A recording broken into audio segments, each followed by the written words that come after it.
Hey whales, good morning, happy weekend. Let's recap the markets and go over Tesla for this week's trading session coming up. For those that don't know me though, I'm a full-time trader. I do these updates every single day. And if you want my actual trades though guys, come join Discord. You can copy and mirror me here. I give my exact entries and targets and stop losses.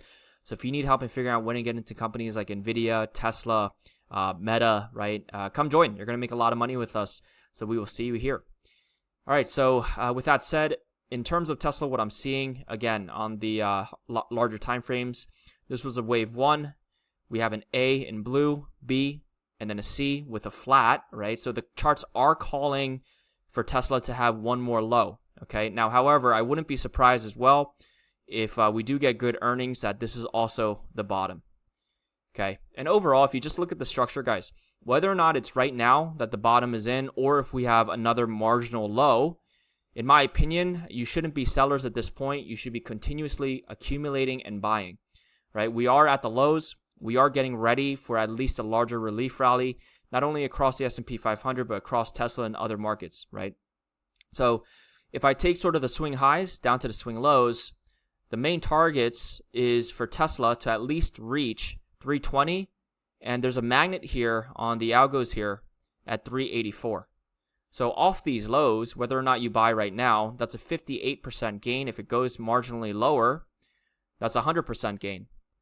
So you should be buying right now, guys. You should be accumulating, and yeah, I wouldn't be a bear at this point. It's pretty risky, even though it does go lower. It's very risky here for the bears. If I go down to the 30-minute time frame as well, okay. So you can see off the lows right now, we have a wave 1, 2, 3, 4, and we're still missing a 5th wave. So we're looking to see whether or not the markets can stay supported. The markets can continue rising up for that wave 5 before a larger dip for a wave 2. And as long as price can stay above the invalidation level, we're looking for that 320 area to 380 as the main target for Tesla. Now, of course, there is the unlikely alternate path that breaks below the lows, and that's okay. If you're a buyer, that's an amazing sort of opportunity, because if the lows break, we all know that retail traders, guys, right now, everyone has their stop losses right underneath the invalidation level. Everyone has their stop losses there. So if I'm the bank, if I'm a big institution, what am I going to do? I'm going to try to push price down with my billions of dollars, right, and try to create negativity with algorithmic trading. I'm going to try to push this price down, stop all the retail traders out, gain the liquidity that I need in order to get filled on my, massive orders, and then ultimately pump up from there.